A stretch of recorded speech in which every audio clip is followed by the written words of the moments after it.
Hi everyone. Are you in the process of finding or choosing your niche? Then stick around because today we're going to look at 10 questions to ask yourself to help narrow down and actually choose yours. Welcome back everyone. I'm Alan and I help coaches and freelancers to get clients and grow their online business. Now, I actually just made a video about 10 questions to ask yourself about how to think of niche ideas.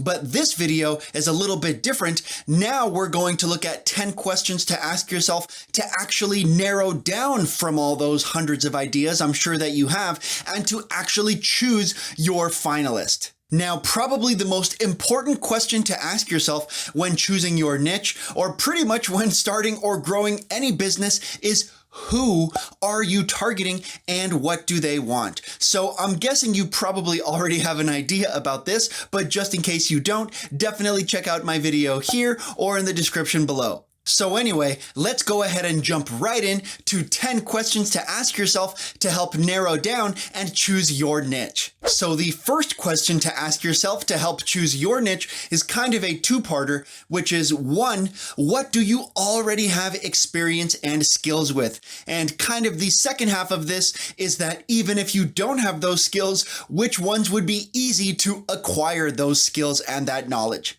Now remember that in this video, we are narrowing down from your final niche ideas to help zero in on your one best idea, at least for now. So in any case, consider this.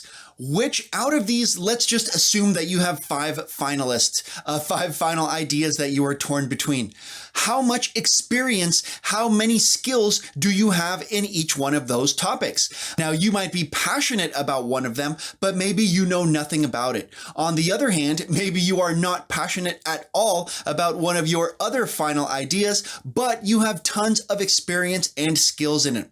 Now, of course, this isn't the only factor to consider, but you should at least write this down or factor it into your consideration when it comes to choosing and narrowing down your final niche. Now, as I've mentioned before, it is extremely important to actually use pen and paper when narrowing down or brainstorming or choosing your niche. Actually, I'm a fan of using pen and paper for pretty much any business step, but especially for this one. The second half of this question is how easy would it be to acquire the skills for whichever niche? So again, let's just assume that you are torn between 5 different niche ideas that are your finalists. So if let's say you don't have skills or experience in any of the 5, I know unlikely, but let's just take that example.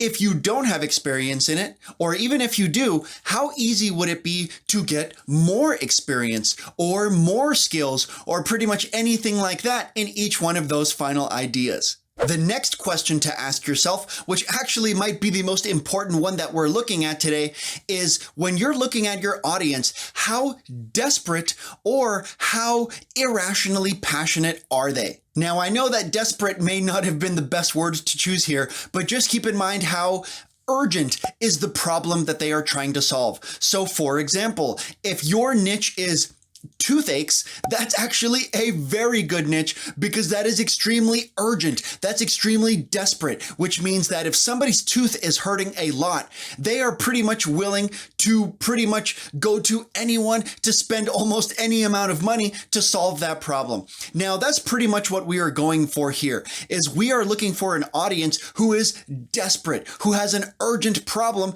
to solve it right now, right this second. The second half of this question is how irrational and how passionate are they? Now, this is a little bit different, but kind of similar. So for example, let's say pets. Now, for pets, people are kind of crazy about their pets, that it kind of doesn't make sense. Okay, I do have pets, so maybe it does make sense, but you get the point that people are kind of willing to do anything. I know some people will go buy $20,000 surgeries and they'll go spend $5,000 on toys and on dog beds and on, I don't know, whatever. But that's just one example. But just think of anything like that. Is how irrational is that audience? How passionate are they about that thing? So one example would be pets, like I just mentioned. A few other ones might be maybe you're targeting singers who are passionate about microphones and equipment. Or speaking of which, maybe if your niche is laptops, I know some people people are kind of crazy about building their own laptops and they want to build their own and put all these fancy chips and screens and stuff like that. So the point is that you are aiming for high passion and especially high irrationality for whatever their goal might be. The next question to ask yourself when narrowing or choosing your niche is how easy is it to find a group of that audience or of those customers? So for example, are there events where you can find a bunch of people who are your potential prospects? Are there Facebook groups, events, products, conferences, Reddit forums, website forums, live events, trade associations, meetup events, pretty much anything like that? Is how easy is it to find a group of people who might be interested in what you are thinking of selling in that niche? The next question to ask yourself is how transferable or expandable is each niche idea? So for example, if your niche is healthy pet foods for German Shepherds, now, that is a very specific niche, but keep in mind that that niche is extremely expandable. So if your niche is vegan food for German Shepherds or something like that, then you could expand into vegan food for Shih Tzus or for, I don't know, all the other kinds of dogs. But the point is that you can see how expandable that niche is. And eventually you can go into dogs as a whole, and who knows, maybe into pets as a whole. Actually, that might be too big of a market, but you get the point here is how much growth potential is there. And again, the second half of this question is pretty much how transferable is it? So if you are focused on email marketing, let's say, you can actually transfer most of that knowledge into pretty much any digital marketing or any marketing or business market or niche as a whole. So if your niche is email marketing, or if it's health coaching, or if it's follow-ups, or if it's creating offers, pretty much any one of those business or marketing niches can actually transfer into a million other niches or markets. So just keep that in mind, is how transferable is your niche idea and how expandable is it? The next question to ask yourself is another two-parter, which is what is the rate and ease of change for each niche idea. So let's start with the first half of this, which is what is the rate of change? So this pretty much means how fast is your niche changing? Is it like in social media or technology where like every 2 months there's a new trend, a new conference, a new app, a new whatever, so you have to keep up with it constantly? Or is it something like construction where it doesn't change at all? Or is it like lighting like I have here? Or is it like microphones where it doesn't really change that often, that the information that you can publish on it today will pretty much be the same that you can publish on it in 5 years. So just keep that in mind, is what is the rate of change, which pretty much means how fast do things change in that niche. Two huge factors to consider is what is the rate of change, is how fast are things changing in that industry. And the second question is what is the ease of change? Because if you want to change the construction industry, if you want to change something about politics or something else that has a bunch of red tape, then that would actually be a gigantic headache to try to change things and to try to mix things up and create some kind of new idea, just because those type of niches and markets have so much red tape and are such a huge headache. So anyway, just keep that in mind. Rate of change and ease of change. The next question to ask yourself when choosing your niche is to consider, is this audience used to paying high prices for solutions?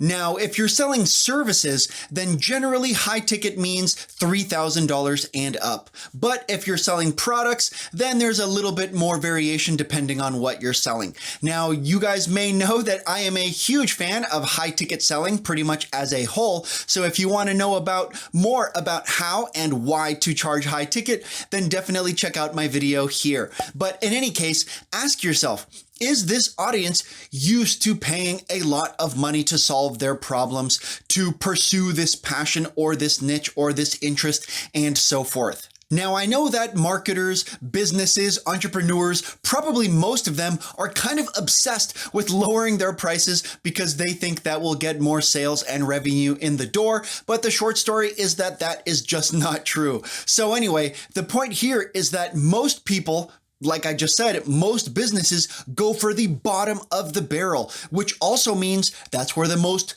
competition is and the worst customers or clients. So anyway, I have that whole other video about it, but the point is that you should generally aim for high ticket as a whole. And you should ask yourself when considering between a few niche finalist ideas is which of these groups or niches is actually used to or has a problem that's urgent enough to pay a high price. The next question to ask yourself isn't so much a question, but is more of a exercise, which is to rank all of your final ideas in order of how much interest you have in it. So as I've mentioned before, is that passion does have a place. There are reasons to pursue it and reasons not to. At least factor that in as a consideration. Is if you have 5 or 3 or even 2 final niche ideas that you are just torn between, trust me, I understand. Just consider that factor. Is which of these are you actually interested in or passionate about, or which of these customers do you actually want to help? The next factor to consider or question to ask yourself when narrowing down your final niche is this niche or market or idea growing or shrinking? So for example, TikTok right now, even though I know it's a few years old, it is still growing a ton.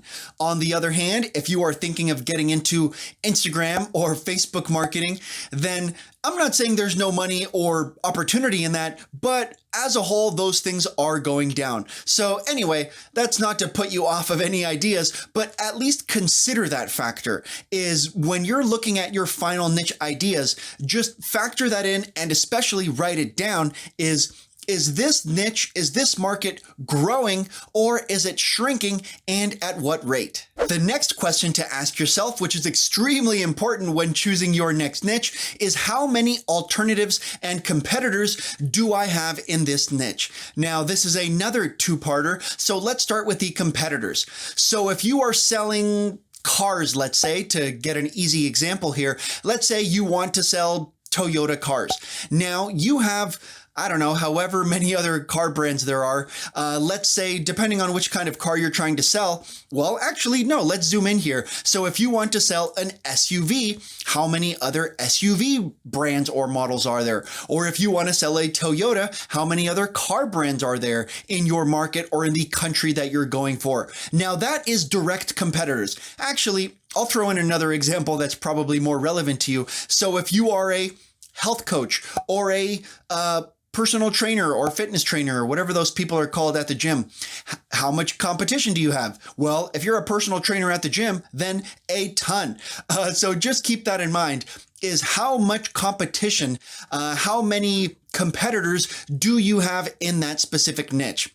Now, the second half of this question is usually ignored actually by most people when niching down and picking their specialty, which is how many alternatives are there. Now, alternatives are pretty much indirect competitors. So let's go back to that car example just to make it easy here. So if you are selling cars, then you are thinking of your competitors as other car brands, but consider that there are alternatives.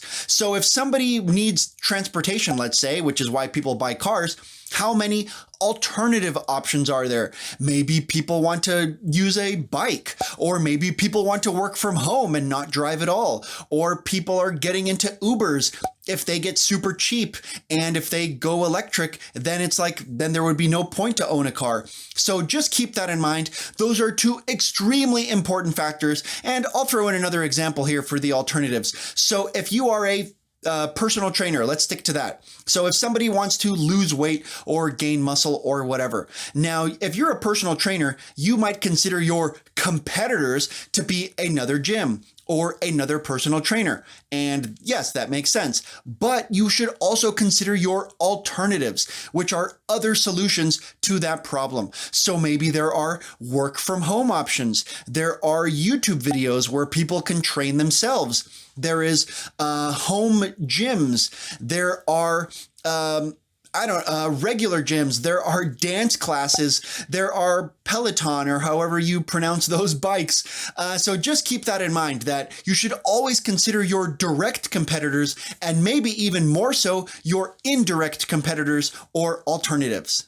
The next question to ask yourself, which is also extremely important, is to consider and research who is already in that space and what are they selling and how and at which price point. So let's just think to the personal training or fitness coaching or business coaching or whichever niche. Now, look on YouTube. Now, you probably already know this, but let's just keep this in mind that you should probably, and you can, do extra research. So find out who is already in that niche, who is already selling products, who is already creating products and offering coaching and has a bunch of clients and has stores or content or products or whatever it may be. Just keep that in mind. Is write this down. Remember that is who is already there, what are they selling, at which price point, with which business models, and so forth. Now, this information can be extremely valuable for many reasons.